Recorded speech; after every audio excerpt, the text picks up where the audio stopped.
The McAlvany Weekly Commentary, covering monetary, economic, and geopolitical news events.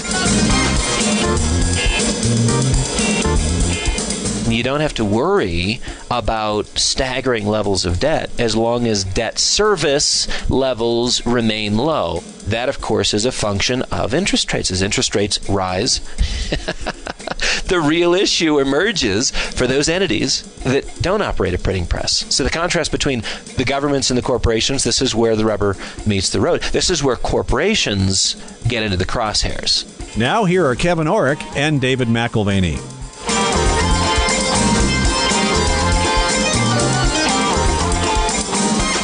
Welcome to the McAlvany Weekly Commentary. I'm Kevin Orrick along with David McAlvany. David, I'm not the kind of guy who drives across town to save 2 or 3 cents on gas, to be honest with you. Now, I know people who do that. I wonder if they're actually spending more just to save 3 cents. But I've noticed here recently gas creeping up. I mean, it was $2.39 for the longest time here in Durango, and then it crept up and crept up. Now we're like at $2.89. We're getting close to $3 a gallon. And I'm wondering if this is a sign of something else. It's a sign that we live in a saner place than California. Yeah. Because on my last trip to California, it's almost $4. Oh, my gosh. Well, let me ask a question. The national average is one thing, but I'm glad to live here and not be at one of the extremes of pricing. You know, most people don't pay much attention to the oil markets. They don't pay much attention to, honestly, world politics. They may see it on the news, but they don't really know how to put it together. But just like, you know, let's say that your left arm starts hurting and you think, well, gosh, my left arm's been hurting for a while now. That could be a sign of something much bigger. It could be a sign of a heart attack. And I'm wondering if the creep in gas prices, I mean, we know what's going on with oil because we watch it, but this creep in gas prices, this rising price in oil, let me ask you, is this a sign of something geopolitical, something much larger, like the left arm hurting, maybe the heart attack's coming? You know, sometimes when you look at gas, you do have that connection. Other times it just relates to the seasonality of when you shut down refineries and, you know, you have these artificial bottlenecks when it comes to turning crude into its various byproducts. But crude oil has risen $20 since the summer of 2017. And that's a big move. It's now $70 a barrel, right around that.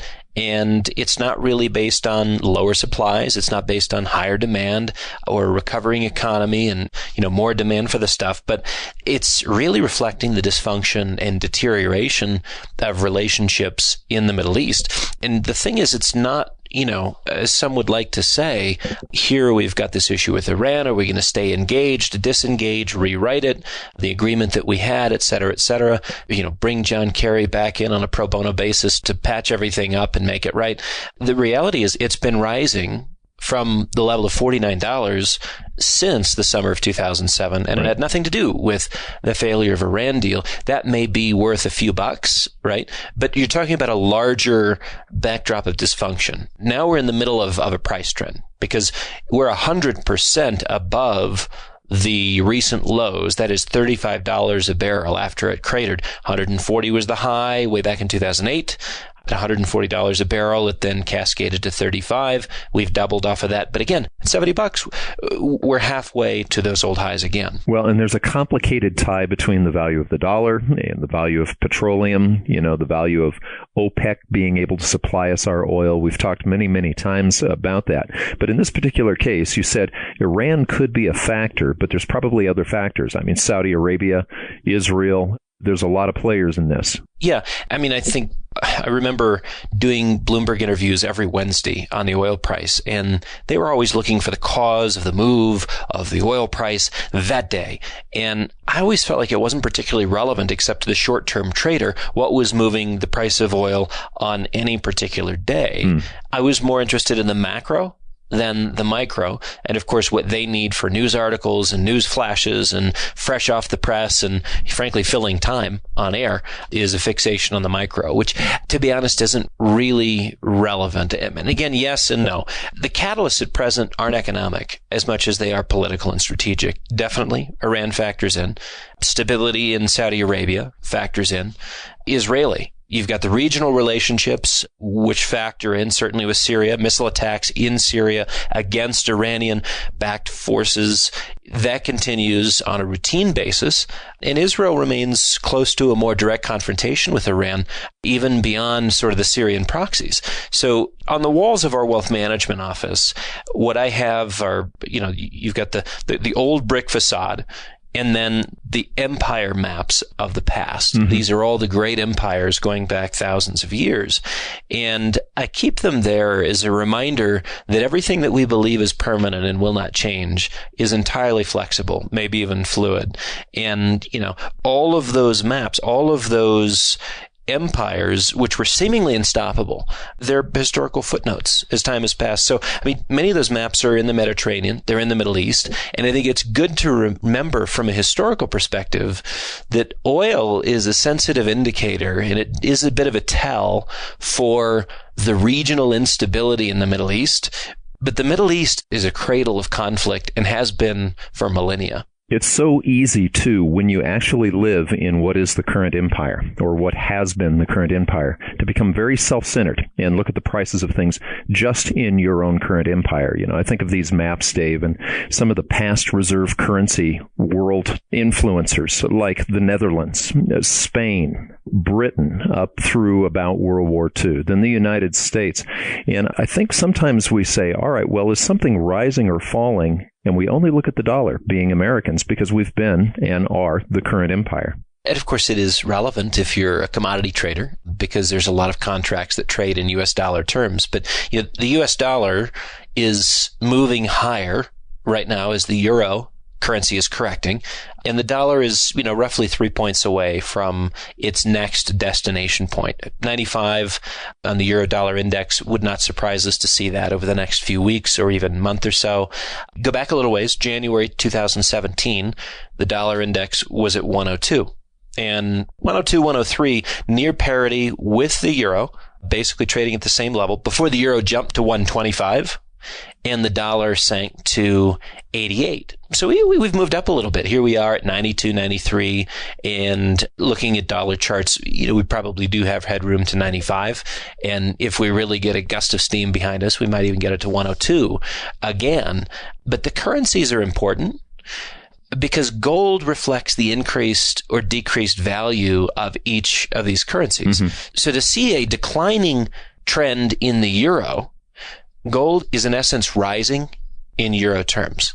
And that audience sees a price increase and takes notice, right?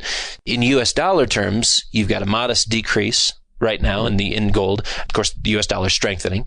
In essence, the US dollar is buying more ounces with the same fiat on a temporary basis. And the weekly price averages, which kind of strip away some of the daily noise and reveal more of the intermediate to long-term trends, that's rising, continue to be positive in terms of the gold price. So most recently, we've got the 65-week moving average, which increased another $1 or so, 1287.30. Of course, you remember that was in decline until about December of 2015, mm-hmm. and it's been moving in a positive direction for well over 2 years. So if the dollar strengthens up to this 95 level that you're talking about, do you think we might test that 1287 level? Sure. Yeah, we go below 1,300 temporarily and go back to 1287. You're talking $20, $30 from here, and, the most recent move where we could not get above resistance, if you will. The glass ceiling for gold's been about 1365.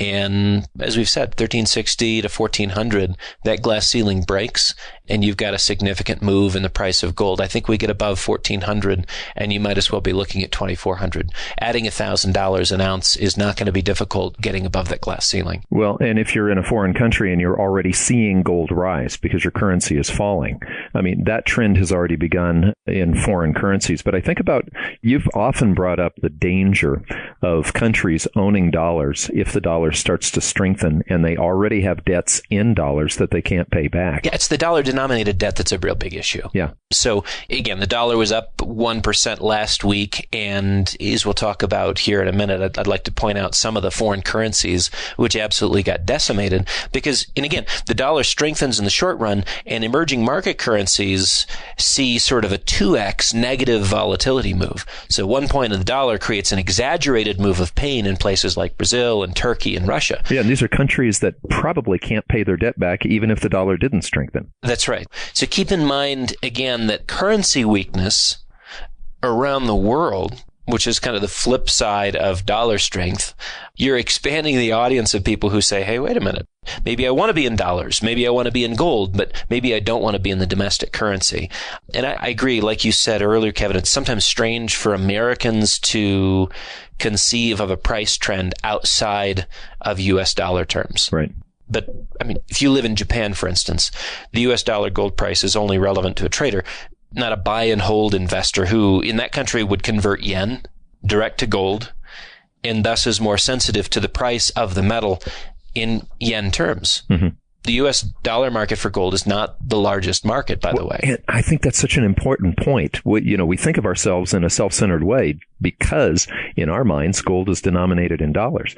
We're not the biggest consumer. You talked about Turkey and Russia and China. These are the guys buying gold. Right. Now, I mean, as we've contrasted before, the paper market, which by that I mean the futures and options contracts that you can have on any particular asset in gold, to be specific, that is still dominated by U.S. dollar traders. And so if you're looking at Chicago and New York City, it's still more important than, Moscow or Istanbul or Shanghai, because the amount of paper that's traded there is amazing. That has been eroded somewhat by the paper trading in Shanghai. Mm-hmm.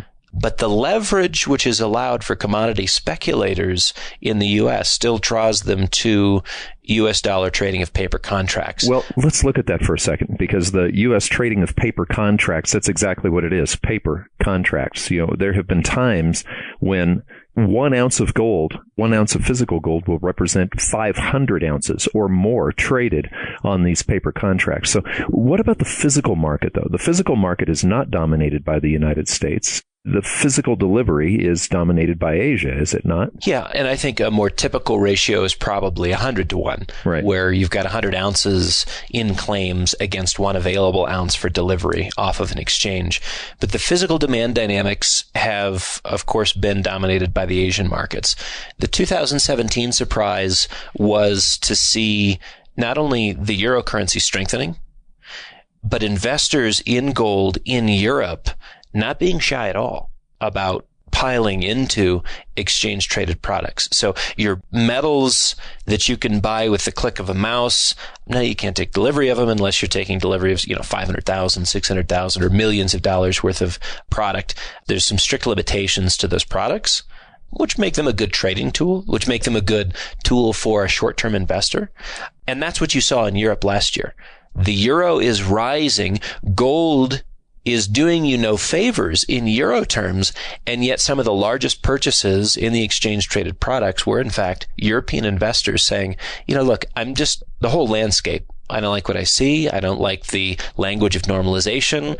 I don't know what the handoff is going to be if Draghi moves on. Is it Weidman? Who else is going to be running the ECB? And will there be a different policy direction? What does that mean for the financial markets? I think I'm going to hedge or begin hedging with gold. They're very much ahead of the curve. Well, and this is why I think it's so important that people read your latest report called The Third Wave on Gold. I mean, you wrote about what this next wave will look like and what the dynamics behind it will be, and it's not anything like the dynamics that we've seen from 2008 until 2018. Yeah, if you're happening to listen to this online, you can click on the link and request The Third Wave or just call our office.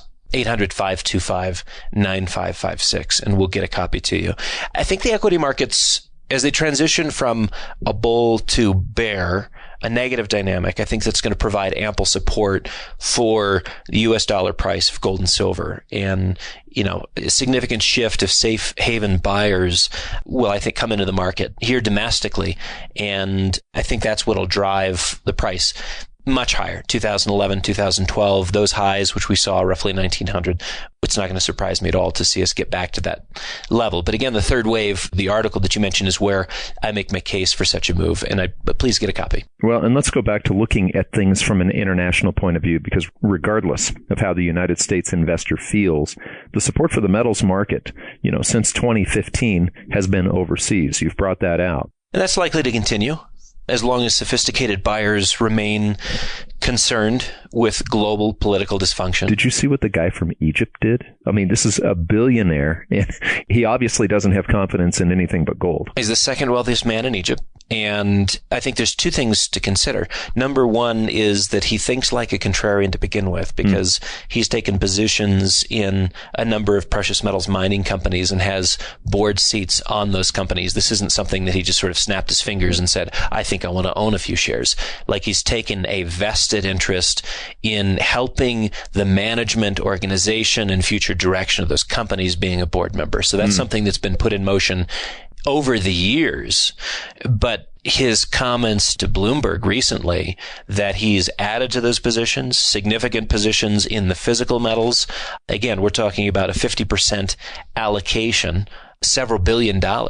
Here's what it really communicates. It communicates deeply what an informed, educated, connected, and wealthy investor in the Middle East sees, what he feels, what he anticipates, and the actions that he believes are quite reasonable in the context we're in today. And really the context that he's in there in the Middle East. Oil is signaling conflict on a larger scale. There's that pain in the left arm. Okay? Right. It's signaling something bigger. Well, gold is going to echo that at some point, with many of the other contributing factors driving the price. If you're talking about fiscal and monetary policy issues combined, here's a guy whose telecom is his niche. That's so he made it in communication. That's right. Yeah. I mean, this man is in Egypt. Gold is now his largest position outside of telecom. 50% is significant. And I agree with him. The interview, he talks about 1,800 being a reasonable price for gold to get to. And I think that's going to sneak up on us. I think it's going to sneak up on us because after rising for 2 years in stealth mode, the precious metals, again, they're really not on the radar screen. Nobody's looking at them. People are looking at FANGs. People are looking at biotech. People are looking at emerging markets because they're cheaper, relatively speaking, than your domestic markets here in the United States. So all of a sudden, a breakout will, I think, take the market by surprise. Well, and we're seeing gold rising in these other currencies, but, something that we miss here in America, we sit around talking about whether we're going to have a 1/4 point rise by the Fed.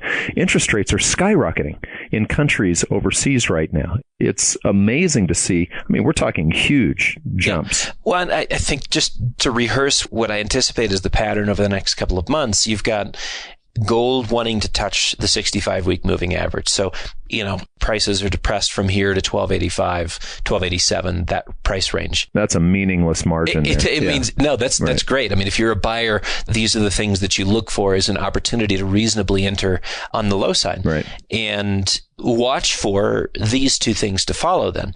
A breakout above 1400 and for the gold-silver ratio to confirm the move higher in gold by shrinking 10 to 15 points from the current level of 80 to 1. The down to 70 ratio. Or 65 to 1? Yeah, absolutely. Yeah. And silver should outperform in the next cycle. And I think the gold and silver miners will outperform in the next cycle as well. But buying gold like an Egyptian billionaire, I mean, remember this, it's not for profit. When we talk about performance and we talk about this and that, I don't think a man worth $5+ billion is really concerned about. He's not speculating. He's preserving. No. It's protection and asset preservation. Yeah. It's protection and asset preservation. Doug Nolan posted these thoughts specifically to our tactical short clients on Monday, and he summarizes the emerging market chaos. We talked earlier about the dollar going up 1.1% last week. Mm-hmm. So the U.S. dollar goes up 1.1%. And Doug says this, dollar index jumped another 1.1% last week as stress intensified in the emerging equities, bonds, and currencies. The Argentine peso sank 6.1%. Yeah, we went up 1. They sank 6. Right. So, I mean, I said 2x. In some instances, it's more than that. Yeah. He goes on to say, as Argentina's central bank hiked rates 675 basis points. 6.75%. In what period of time? In a week. To 40%. Their base rate's now 40% to support its collapsing currency. The Turkish lira dropped 4.5% to a record low as 10-year yield surged to almost 14%. The Mexican peso dropped 3.4%. The Polish zloty 2.4%. The Brazilian real 2%. Stocks were down 4.7% in Argentina, 4.7% in Turkey, 3.8% in Brazil, and 2.7% in Mexico. Well, and we talked about Argentina last week. Okay, we talked about Argentina last week, and it gave us a picture of what inflation looks like, but it seemed to calm for a while, and now it's restarting with a passion. Well, last week's rates were being raised aggressively. They were already in the 30s. Right. If you're looking at something that's trying to sort of keep up with inflation and squash inflation like Volcker did, this is what central banks will often do to sort of snuff out the fires of inflation, is make borrowing very expensive. Right. But that was last week, the 30s. Where are we now? We're in the 40s. Yeah, this week exceeds 40%. Yeah. And the central bank is aggressively moving to stabilize the currency and address inflation head on. And again, it's sort of a last-ditch Volcker style move. Inflation figures have been creeping up, unfortunately, but it's a result of fuel and transport subsidies being reduced. For years, under the Kirchners, your fuel was almost free and your transportation was almost free. And you just freebies. When you think freebies, you have to remember that this is about buying votes. And, how does a corrupt politician who anybody around the world could scratch their head and say, are they qualified to lead? How do they do this? It's all about who you give money to. Well, Margaret Thatcher, remember what she said? Socialism works until you run out of other people's money. This is what it looks like when they run out of other people's money. Right. So, I think the middle class has felt the pain, particularly, of the increase in transport costs, of the increase in fuel costs, and there's indications at present that Macri will not be reelected for a second term. And if that's the case, the progress which has been made over the last couple of years under a business-minded leader will be sacrificed for pain relief. And it's of a temporary nature, but the crowd will love it. One of the things you talked about when you were talking about Bitcoin at the Paleo conference was that one of the movements into Bitcoin came from Venezuela when people were trying to get money out of the country. We're seeing the same type of thing in Argentina right now, right? Capital flight is you need some way out. Right. Well, and Bitcoin gives that little extra boost, but capital flows were aggressively moving out this last week from Argentina. Capital flight ratcheted higher in the last 10 days. Macri is in decline in the polls, and they know that the man who's running against him may in fact win. And I think you're looking at international investors, and I think you're looking at wealthy Argentines who have a different read and are saying, we better start moving some money out. Yeah. So, Argentina illustrates that when a budget is politicized and fiscal handouts become the norm, you've got critical economic growth and the reforms that are necessary to put some of those economic growth agenda items as a priority in motion, they can be stifled. And ironically, they're stifled by democracy. The dangerous form of democracy where people start voting money into their pockets. Well, right. I know this sounds a little bit like heresy. It's not like I'm for totalitarianism as an alternative to democracy.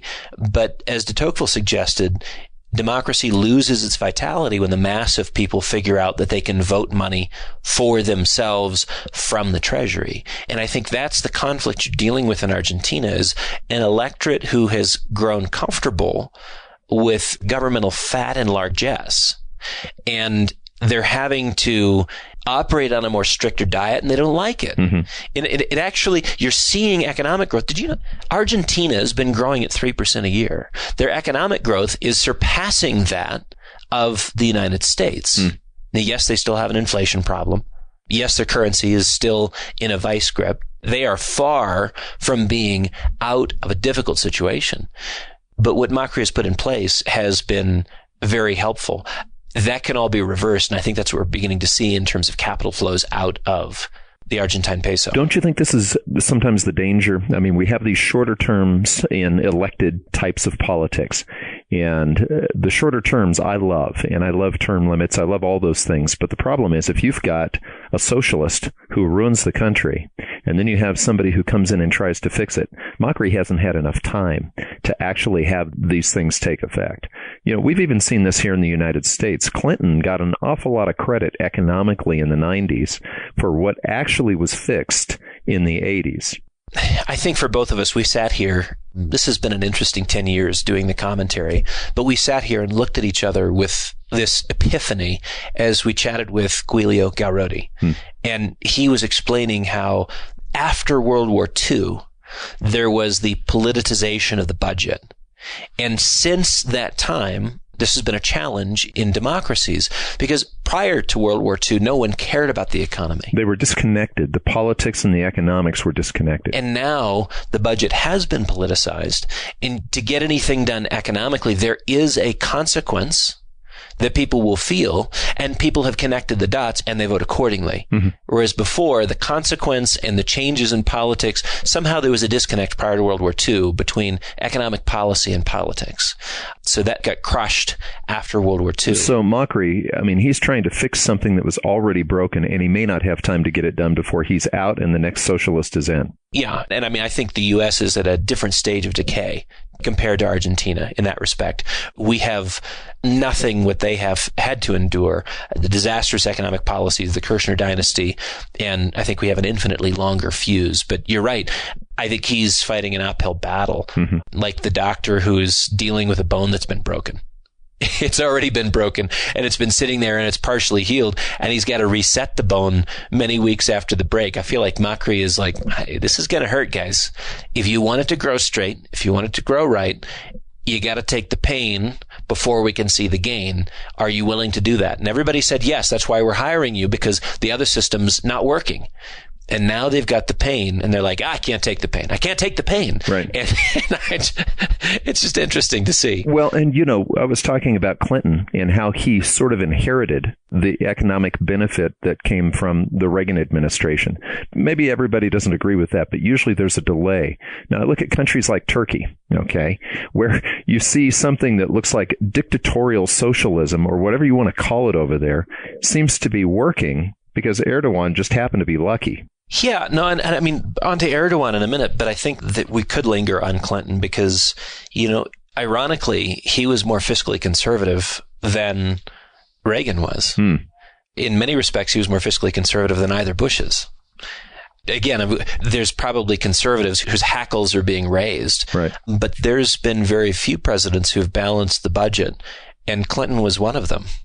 That's embarrassing. That's embarrassing if you're a conservative, because the language and the rhetoric of the Conservative Party is fiscal conservatism. Oh, that's right. Yeah. Which really underscores a point. They don't give two rips. They don't give 2 cents about actually balancing a budget, right, about actually being fiscally conservative. It's only rhetoric, and it's for an audience, and the audience is stupid enough to believe that conservative politicians are going to follow through on what rhetorically they give lip service to. So is this the old, there's not a dime's worth of difference between the two? Yeah. I've heard that many times, and I think it's right. Right. But, back to McAlvany and Erdogan, I don't think Erdogan is anything like McAlvany. Erdogan benefited from a coincidence upon his election, right? So, yes, Clinton came in and he got to be a part of a massive credit expansion, and he got to be a part of a massive increase in equity prices. And Clinton benefited certainly from the tailwinds of credit getting cheaper and cheaper and cheaper. And to some degree, Erdogan had the same thing. His first several years were not a reflection of policy perfection, but more like the market's dead cat bounce. If you look at the Turkish stock market, it was dead when he came in. That's what he inherited, was it doesn't get any worse than this. Now you've got the lira at fresh lows, right? He's facing all kinds of political pressure. He was on a track to integrate into the euro and ran headlong into a fight with the iron fist of the German woman. Right. You will not come into our, yes, immigration's been lax in Germany, but the glide path to integration into the Eurozone was shut off by Angela Merkel. Well, and with the lira low, I mean, Turkey owes the United States an awful lot of money. That's one of the countries I was talking about. They couldn't pay it back anyway. And now with the dollar rising against them, I mean, default is still in the future. Yeah. Now, it was an early theme from 2017. Our friend Russell Napier pointed out last year that Turkey has a lot of U.S. dollar denominated debt. Mm-hmm. And that becomes much more burdensome with the strengthening of the U.S. dollar relative to the lira. The lira is at all-time record lows. That is the kind of environment where defaults, they're not unusual. Not unusual in the history of credit when these elements are in play, which goes back to Nolan's summary. Emerging market pressures are axiomatic in a rising dollar market. So the reprieve that we've had as the dollar moved 10% lower in 2017 is that the emerging markets fared much better. Now we get to see that in reverse, emerging markets are under pressure. You know, when you reverse something, though, that people have enjoyed for years and years, it can be really quite a shock. And corporations have been taking, here in the United States, they've been taking advantage of these artificially low interest rates. Now interest rates are starting to creep up. And, you know, I think before the last financial crisis, corporations didn't have near the debt that they have now. Right. So consider this. You've got national governments who love the fact that interest rates are low. Right. And they're willing to take advantage of increasing their balance sheets and financing things with debt. And they're doing it all on short-term paper. The majority of it on short-term paper, 10-year, 5-year, 2-year, or less. There's a handful of corporations that have financed themselves in 20 and 30-year paper, even 50 and 100-year paper, right? That's amazing. That's actually pretty intelligent. But twice in the last week, there have been excellent print articles on the issue of corporate leverage. And I think these are worth looking up and reading. Bloomberg covered it first on May 2nd, and then The Economist in this week's print edition. And both came to the same exact conclusion that structured finance, while that was at the epicenter of the last financial crisis, and the consumer was the weakest leg of the stool, at present, it's corporate debt, which is the weak link, far more than consumer debt. And so, you know, your creative CDOs, CLOs, all of the derivative products, which brought us the nightmare scenario of 2008 and 2009, with the consumer being implicated. Both of these articles make the case, not the next time. The next time we've fairly well cleaned up the private party balance sheets, that is the consumer balance sheets. They're in a lot better shape. The massive expansion in debt since the global financial crisis has been, of course, we know, on government balance sheets. That's not really concerning because you can inflate it away or default with limited consequences. Corporations can't print their own money. That's the deal. Yeah. That's the real deal. Corporate debts are the other massive elephant in the room. Company executives have fallen prey to the temptations of cheap money. Mm-hmm. And you don't have to worry about staggering levels of debt as long as debt service levels remain low. From a cash flow perspective, as long as rates are low, massive amounts of debt are not a burden. That, of course, is a function of interest rates. As interest rates rise, the real issue emerges for those entities that don't operate a printing press. So the contrast between the governments and the corporations, this is where the rubber meets the road. This is where corporations get into the crosshairs. So we call the old 2008 crisis the global financial crisis, but the next one could be caused by corporations, the corporate global financial crisis. Yeah, the global corporate crisis. You know, only a select number of corporate balance sheets were in bad shape prior to the GFC, the global financial crisis. And the Economist article explains that now nearly 40%, 37%, nearly 40% of global companies are highly in debt. And the argument has been that debt is a more efficient way of raising capital because you've got the interest payments. Along with the interest payments, you've got the advantage of tax deductibility with your interest payments. So it's a very efficient way of raising capital without giving up ownership. But what the Economist article also notes is that as rates have fallen, debt levels have increased. Of course, the quality of the borrower has also been sliding. So your average credit quality was, say, A-rated among your corporations, taking in debt to your AAA level and sort of saying, what's the average? A. Now it's triple B. You know, people have been buying stocks now just sort of on autopilot, especially since we've got the passive investing thing going. I don't think people look anymore at the actual debt of a company when they're buying their stock. They just say, hey, I think I'm going to go buy whatever. I'm going to go buy Apple today. They don't look at the debt of the company or Amazon or what have you. At some point, people are going to have to go back and do what stock buyers have done all through history and look and see what the equity is versus the debt of a company. Yeah. I mean, something that Dave Burgess does in our office when it's quarterly earnings season is, we'll listen to the earnings calls and we'll get on some of those calls. And of course, we see everything that everyone else does on Bloomberg and CNBC, and so beat earnings per share estimates by a penny or 5 pennies or whatever. And we go straight to the balance sheet and we look and we say, okay, well, what did they have to give up to get that penny? And oftentimes what we see is this ratcheting higher in debt. Sometimes they get it by acquisitions, an increase of revenue by acquisitions, and debt's going off the charts. And if you don't keep in mind this balance, this is what you have in a balance sheet, assets versus liabilities. If you don't keep in mind the debts and the increase in debts, you don't really have a clear picture. I mean, you don't have a clear picture of Apple's earnings last week if you don't look at inventories. Inventories were up 164%. Something is not going well with Apple. They only saved the call and saved investor sentiment last week by saying, we're just going to give you lots of money. We're going to buy back $100 billion worth of our shares. Meanwhile, you've got rot in the Apple. Look at the inventories.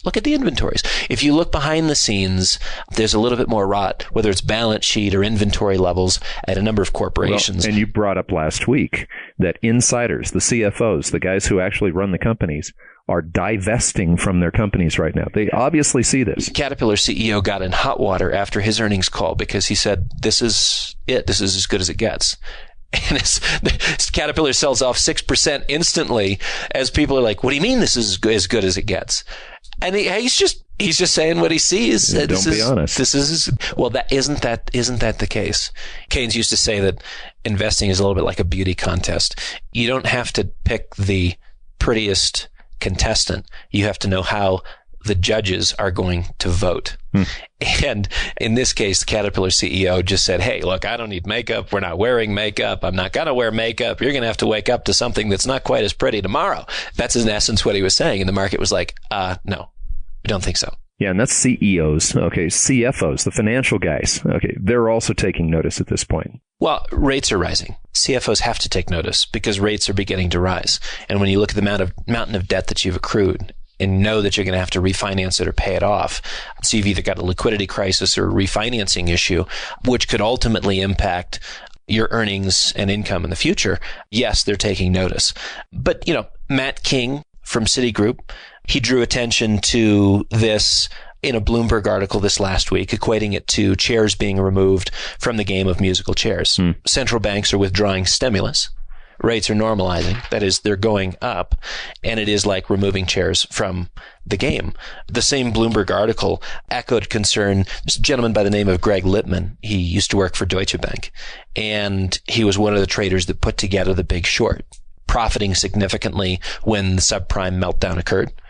And he said this: companies have been the ones gorging the most on ultra cheap interest rates during the past decade. If the first quarter volatility is a harbinger of something bigger, I think that we're going to see a lot more trouble in the corporate market and the equity market than in the structured products market. That's the end of the quote. We've commented about this before. There's an asymmetry in the bond market. Okay, you find huge amounts of traffic that goes in to a bond market.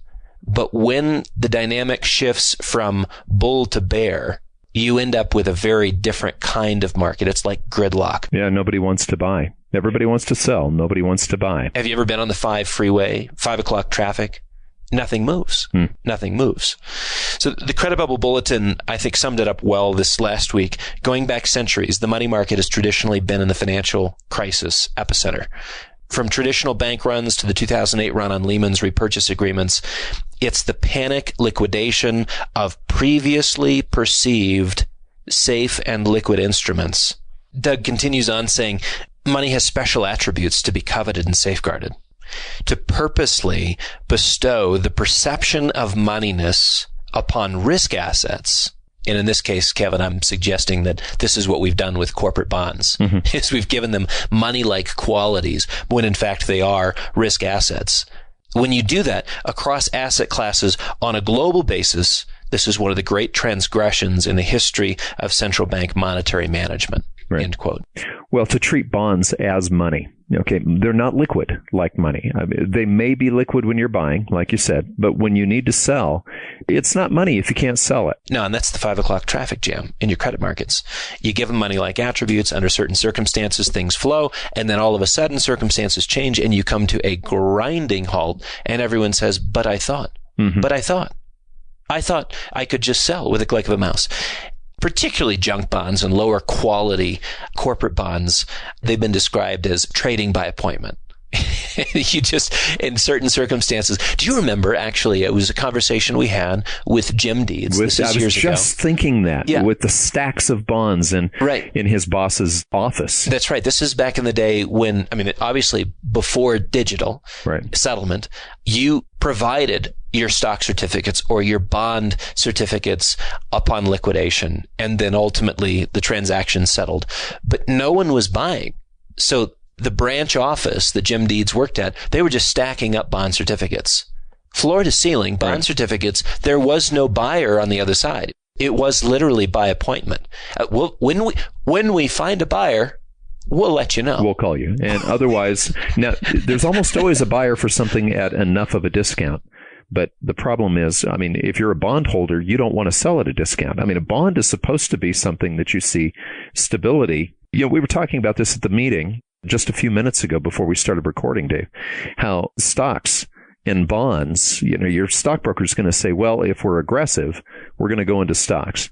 If we're conservative, we're going to go into bonds. The problem is, in this particular case, you're going to see stocks and bonds falling at the same time. Well, and I think this is an interesting thing because Mnuchin just this last week said, look, we've successfully financed over $480 billion in the first quarter. We can do this again and again and again. We've proven that there's an appetite for U.S. debt. We're not concerned about expanding at a faster pace than possible. Before we wrap up today, Kevin, I think we'd be remiss. Our comments would have a void if we didn't mention the twin deficits. We are expanding our budget deficit considerably. And our trade deficit. On the one hand, I appreciate Mnuchin's confidence, but I think it's bordering on overconfidence. And, you know, do we reach a tipping point in the bond market as we see these government auctions come off, and do we see 2018 as a real turning point? I think we very well could. Maybe that's later in the year. Watch interest rates. Are we going to continue to see them rise? Are they going to tack on 75 basis points later in the year? And will that help or hurt us? I think time will tell. The other deficit, the trade deficit, is interesting. We're increasing on the one hand with Chinese, decreasing with Germany and a couple of our other trade partners.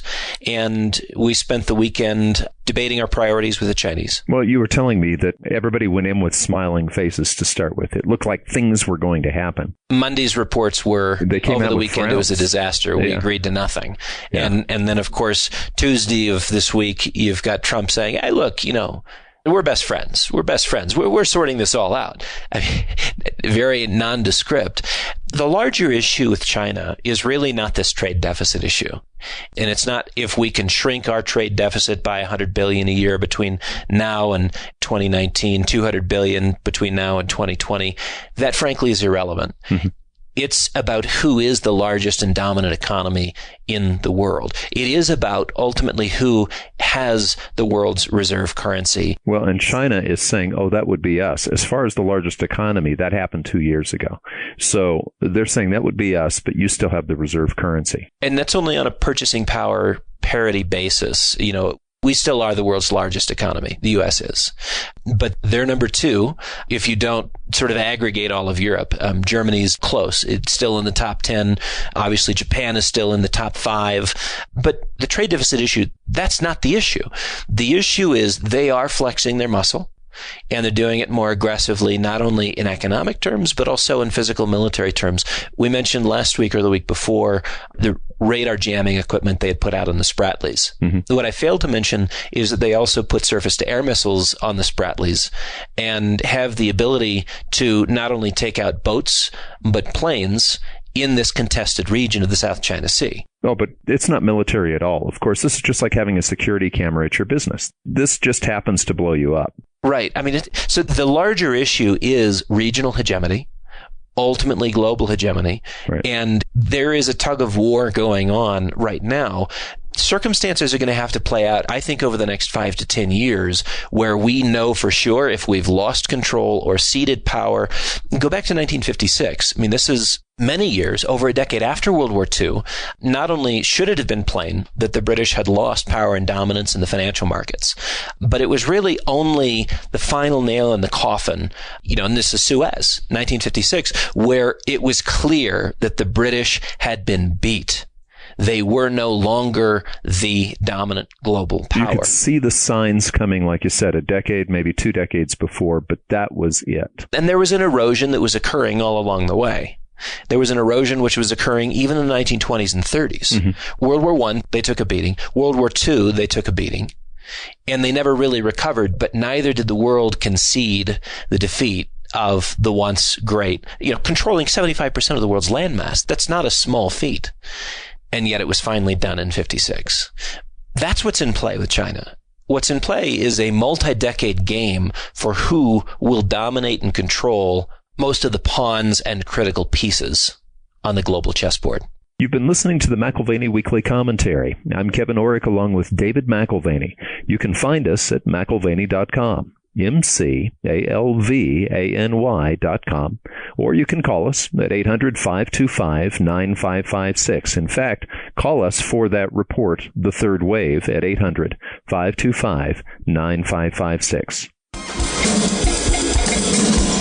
This has been the McAlvany Weekly Commentary. The views expressed should not be considered to be a solicitation or a recommendation for your investment portfolio. You should consult a professional financial advisor to assess your suitability for risk and investment. Join us again next week for a new edition of the McAlvany Weekly Commentary.